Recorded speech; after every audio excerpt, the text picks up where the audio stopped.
Ça y est, ça tourne. Bonjour alors Salim. Bonjour. Donc, oui, je voilà. te demandais si tu avais regardé l'émission Complément non, d'enquête. j'ai pas la télé, non.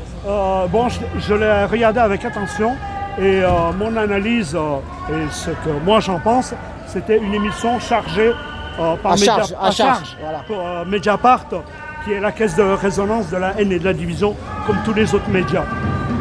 Et ça, c'était sur quoi? C'était sur Média. Sur la 2, il y a 2 jours. Sur la 2, ah ouais, France. Jeudi soir, ils ont passé ça à 11h du soir. Et alors, moi, ce que j'en dis, c'est qu'ils l'ont complètement sali. C'est pas ma copine, je tiens à préciser, mais il faut être honnête. Il faut être réglo et dire Redis le nom, c'est Madame Sophia Chikirou. Chikirou, voilà. Voilà, je crois que c'est ça.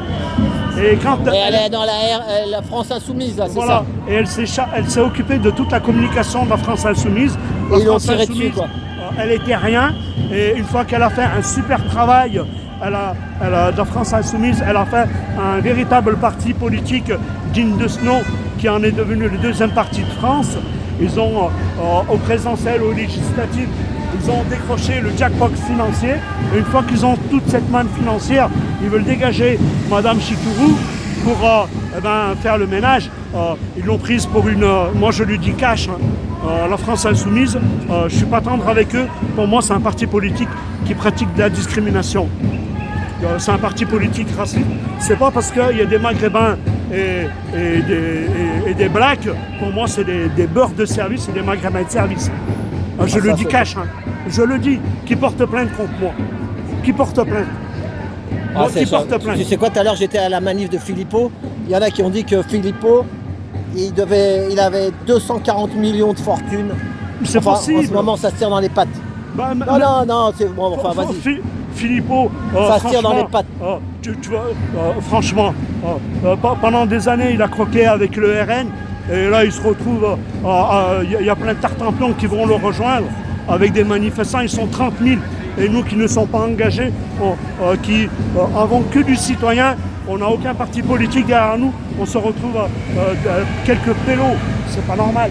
Ah ouais, mais ça, c'est la division. Les gilets jaunes, tu les prends par les pieds pour la moitié, t'as plein de cartes qui tombent si tu les tu m'avais dit, ouais.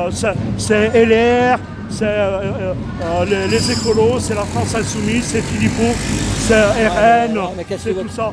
Nous, les abstentionnistes, nous, on n'a aucune appartenance politique. Nous, ce qu'on veut, c'est un meilleur pour la France. On ira chercher de la même façon, quel que soit le président qui sera élu, que ce soit Philippot, Marine Le Pen, Mélenchon, n'importe quel tartempion qui soit élu, on ira le chercher de la même façon tant qu'il y aura autant de misère sociale et de corruption et de place droite et de clientélisme. Tant que ça n'aura pas cessé, nous, on sera toujours dans la rue. Et ça, que nos dirigeants politiques, quelque bord que ce soit, je leur demande de revoir leurs cartes parce qu'ils ont perdu toute légitimité. Non, mais les gens, ils en ont marre. Aucun crédit. Toi, tu avais envie de voter, toi, avec tes cartes et ton parapluie? Ça va pas, non? Eh ben voilà, mais c'est que comme ça. Je ne veux pas voter pour. T'inquiète pas, mettons qu'il y a 90% de la population qui est endormie. Ils sont endormis. Non, mais déjà, quand tu choisis de voter pour une personne, renseignez-vous, prenez beaucoup de renseignements sur lui personnellement. Si c'est pas un pervers, si c'est pas un névrosé, si c'est pas un manipulateur, si c'est pas un sadique, s'il n'a pas baisé, abusé de femmes, etc. Attention les mots. Tu sais, un homme politique, c'est névrosé déjà à la base. Si tu rajoutes des pathologies possessives, sexistes, obsessionnelles, etc., tu as un joli cocktail. Et nos hommes politiques, c'est ça à vrai dire. Déjà, pour se lancer dans la politique, il faut aimer prendre l'ascendant sur l'autre. Il faut écraser l'autre. Là, ils n'ont aucune morale, nos hommes politiques. Et il faudrait quoi alors? C'est quoi qu'il faudrait? Qui est le sauveur? Ben, il est là le drame. Il est là le drame. Il nous faudrait des gars comme dans 10 ans, on est encore là. Des gens de bonne moralité, mais ça n'existe pas. C'est ça, même Emmaüs, maintenant, c'est une femme d'affaires qui a repris ça, elle a fait des grandes écoles de commerce et ça devient une entreprise. C'est une multinationale, Emmaüs. Voilà, c'est ça. Voilà. Non, mais, de la misère, on en a fait un business. De la politique, on en a fait de l'évolution sociale. Tu rentres dans la politique, alors je vais évoluer socialement. Ouais, je vais toucher un bon salaire, je vais me payer un patrimoine, je vais faire une carrière, je vais installer mes enfants. Et je vais penser qu'à ma gueule et à mes proches. Et une fois que mon mandat est terminé, eh ben on passe à un autre, et à un autre, et à un autre. Et nous, pendant ce temps, on crève la dalle. Oui, mais il y en a de plus en plus qui le savent, comme toi, des millions qui savent. Et on en fait quoi? On est des sans voix, on est des sans grades, on est des sans bancs. Non, la solution, c'est l'abstention massive.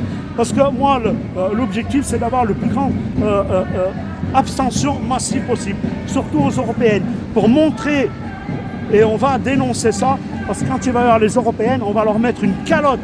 Je dis bien une calotte à tous les partis. Est-ce que c'est clair les élections? Est-ce que le résultat est bon? Clair. C'est une histoire de morale et de conscience. Parce que l'élu, le député européen français, quand il va aller à l'Assemblée européenne, il n'aura plus la même légitimité parce que les députés polonais, hongrois, allemands, roumains, qui ont eux été élus, ils ont accepté des mandats avec une majorité supérieure à 50%, que nous, ils vont accepter des mandats où ils vont être élus, voire même reconduits administrativement. Ils vont s'arranger entre eux, et dire allez, ouais, moi j'ai 8%, toi tu as 4%, bah allez, ouais, j'ai 1% de plus, je vais y aller. Mais elle est où la morale? La morale, elle est où la morale? C'est une histoire d'éthique. Comment peut-on accepter un mandat avec si peu d'électeurs? C'est immoral. Et ça, il faut que les députés européens, et on va leur lancer le message, qu'ils agressent verbalement, qui stigmatisent les députés français. Parce que le travail minable qu'ils nous font, c'est des complotistes, des manipulateurs. Ils s'enrichissent, ils sont entre eux. Tous nos partis politiques, quasiment, ils ont été entachés par des affaires financières auprès de la Commission européenne. On est la risée de l'Europe. Il faut le savoir, on est l'un des pays les plus corrompus d'Europe. On n'a pas une semaine où on n'a pas une affaire. En tout cas. T'es courageux. Non, mais il faut dire des vérités. On n'a pas une semaine où on n'a pas une affaire politico-financière. Ouais. Regardez, on a un ancien président. Là, il est encore empêtré dans des affaires pas possibles. Voilà. Dans des affaires pas possibles. Et il va y en avoir d'autres affaires. Comme ça, on les voit de dos, les gens. Voilà. Non, les gens, ils ont une lassitude, un ras-le-bol. Ils n'y croient plus. Non, mais les courageux comme toi, il n'y en a pas beaucoup. Non, il n'y en a pas. Tout à l'heure, j'étais chez Philippot, j'ai fait 4-5 interviews. Il y a une dame, lui, il a plein de choses à dire. Dès qu'il était devant la caméra, ah ben non, ça m'embête, je vais pas... C'est même pas moi, hein. Alors, au départ, il m'a demandé qu'est-ce que je faisais. Moi, je lui ai dit, je suis gilet jaune, moi. Mais les gens, c'est pas beaucoup. C'est rare, les mecs comme toi qui n'ont pas peur de parler. Parce qu'il y a des gens, ils ont peur, en fait. Pourquoi t'as pas peur, toi? T'as rien à perdre. J'ai rien à perdre. Ils t'ont déjà tout pris. Ah ouais, on m'a déjà tout pris. Tout pris. Ah non, moi j'y vais à boulet rouge sur nos institutions. Hein. Je peux me permettre, sans dire des conneries. C'est ça, ouais, non, voilà, faut pas non plus dire, faut pas trop cibler les gens. Voilà, faut pas cibler les gens. Des attaques personnelles. C'est ça, voilà. Non, c'est général, c'est l'ensemble. Dire à un groupe de personnes que ce sont des mafieux, il n'y a rien de discriminant ou quoi que ce soit. Non, c'est des réalités. Aujourd'hui, il y a la manif des médias, Vigimédia, et ben en fait, c'est eux qui tiennent tout, et puis c'est eux qui disent, ils peuvent tout dire le vrai et le contraire, et c'est eux qui font la pluie et le beau temps. Et la pluie et le beau temps. Et puis quand ils disent dans 2 jours il va pleuvoir, il va faire très froid, et puis d'un seul coup ils disent dans 3 jours il va faire très chaud, Ah ben ils ont raison ce qu'ils disent, puisqu'il fait chaud, ou parce qu'il pleut. Donc tout ce qu'ils disent, c'est vrai. Le média français, il a perdu toute crédibilité au niveau européen. Ouais, mais il est classé 23e auprès de la FIJ, la Fédération internationale des journalistes, pour les médias les plus muselés en Europe ou en Europe. Ah ouais. Il y a vraiment tenez, là, il y a quelques semaines, il y a une journaliste qui a fait des révélations sur un trafic d'armes avec l'Égypte. Et elle a fini en garde à vue, on lui a retiré tous ses documents, le travail de journalisme n'est plus protégé. Pourquoi il n'est plus protégé? Parce que les journalistes, ils se sont tirés une balle dans le pied eux-mêmes en faisant de la politique, en étant copains avec des partis politiques. Je prends l'exemple Mediapart, eux, ils vont tirer à boulet rouge sur la droite. Mais dès qu'il y a une affaire sur la gauche, hop, ils vont tout étouffer. Entre eux, ils se baisent. Et les médias de droite, dès qu'il y a une affaire sur quelqu'un de gauche, sur Rousseau, sur n'importe qui, ils vont déballer sur elle. Et non, c'est pas ça le journalisme. D'ailleurs, la preuve, nous, les Gilets jaunes, il faut savoir que dans les manifestations de journalistes, de Gilets jaunes, les médias, les journalistes viennent avec des gardes du corps, comme à Beyrouth. Non, mais ça craint. Ça craint pour eux, pour leur image. Moi, je me souviens, les journalistes, quand ils venaient avec leur camion, leur caméra, leur percheur, ils étaient, là, ils faisaient leur taf. Il n'y avait pas des gros molosses, des gars en muscles pour assurer leur sécurité. Et ils n'étaient pas à Beyrouth. Maintenant, ils sont obligés de prévoir un budget financier pour... et c'est 2-3 personnes. Hein. Chaque journaliste a 2-3 personnes à ses côtés pour assurer sa sécurité. C'est ça, c'est qu'ils ont quelque chose à cacher. Ils devraient se remettre en cause, ils devraient se dire attends, c'est pas possible de travailler dans ces conditions-là. Il y a un vrai problème de fond. Et ça, nous, en France, quand il y a un problème, on renforce la sécurité, on ne règle pas le problème. Il y a un problème de délinquance, on va embaucher des policiers. Tiens, viens avec moi, regarde. Mais ça ne règle pas le problème. Regarde, je vais te montrer quelque chose, viens. Donc tu vois, tu parles de politique. Salim.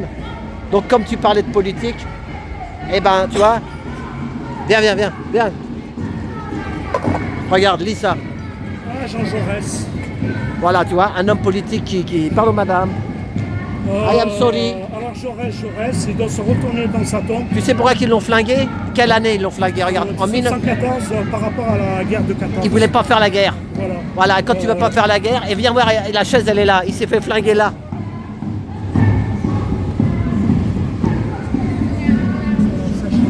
Elle est là. La chaise elle est au fond là-bas. Ouais, je sais pas où. Elle est où la chaise? Elle est là. Voilà, la chaise. Voilà où il s'est fait flinguer. Alors quand on pense que le premier, là on est devant l'âme de Jules. Et on avance vite parce qu'il y a... Jules Vallès. Ouais. On est devant lui. Là c'est Jean Jaurès. Jean Jaurès. Et à côté de ça, tu as François Hollande qui a tué le Parti Socialiste. Voilà. Un qui l'a réveillé et un qui l'a tué. C'est ça. Et regarde là, la date. Hommage à la Ligue des droits de l'homme, 1923.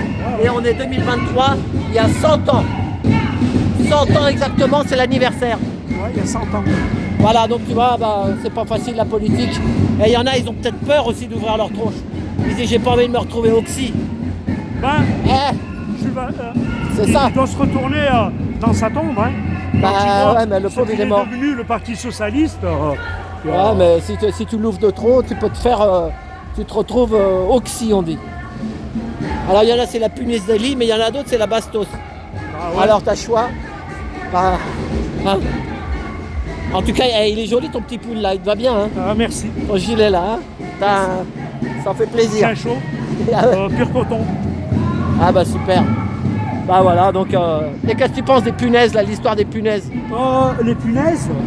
C'est un cirque un peu, ils font... moi... C'est pour faire peur encore, ils aiment bien faire peur. Non, c'est une réalité.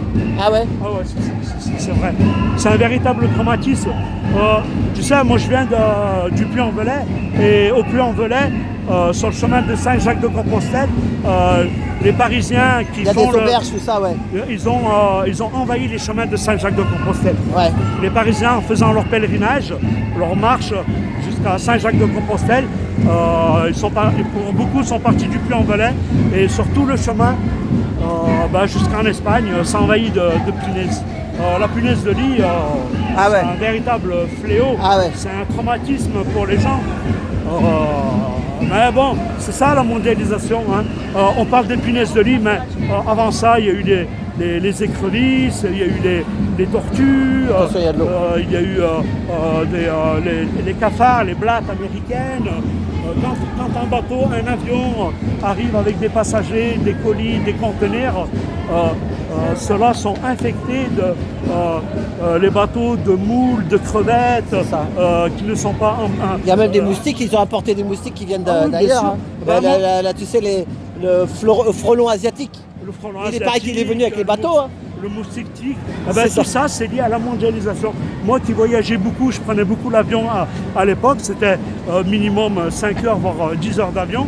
Regarde, on se met à l'ombre là, il fait chaud. Là. Quand on montait dans l'avion, on posait nos bagages au-dessus de nos têtes, là. Il laissait tout ouvert et l'hôtesse de l'air, elle passait avec une bombe hyper toxique pour tout décontaminer nos bagages. Allez, non. Pour ne pas ramener de moustiques, de bactéries, de virus en France. Ah, voilà. Et chaque fois, quand j'enlevais mes bagages, je les mettais dans la baignoire et je vidais tout mon sac, ma valise, Ah oui, pour pièce par pièce. Il y en a qui disent qu'il faut jeter la valise, ouais. Non, il ne faut pas la jeter. Il y a quelqu'un, j'ai entendu ça à la radio. Non, tu l'ouvres dans la baignoire ou sur un sol blanc où il y a du carrelage pour bien observer et tu enlèves linge par linge, objet par objet que tu regardes minutieusement, que tu mets de côté et ainsi de suite. T'as raison. Sinon, moi dans mes boulangeries, je me serais retrouvé envahi de ces nuisibles. Heureusement que moi, j'ai jamais eu de problème dans mes boulangeries parce que je traitais, j'avais 2 chats et il faut suivre l'entretien du bâtiment et ça. Ah ouais, les chats c'est bon pour les souris aussi. Ouais, même moi quand j'avais ma boulangerie rue Saint-Jacques, il y avait des cafards, ils étaient gros comme ça là. Mes chats, ils les retournaient, ils s'amusaient avec. Ah ouais, ils jouaient avec la papate là. Ah non, mais quand je suis arrivé, pendant 1 mois, tous les jours, ils me ramenaient 10 souris par jour. Ah ouais. Ils ont vidé l'immeuble et les voisins s'en sont rendus compte. Bah ça c'est une belle anecdote. Plus de souris. C'était grâce à tes chats. Mais les cons, qu'est-ce qu'ils ont fait? La jalousie a voulu qu'ils m'envoient les services d'hygiène pour dire ouais, il y a des chats dans l'immeuble. Et quand j'en ai parlé au vétérinaire, le vétérinaire, il a bondi, il a dit comment ça, une boulangerie sans chat, ce n'est pas une boulangerie. C'est ça. Bon, on va arrêter là. Bon, ben merci Salim. À bientôt. À bientôt, à samedi prochain.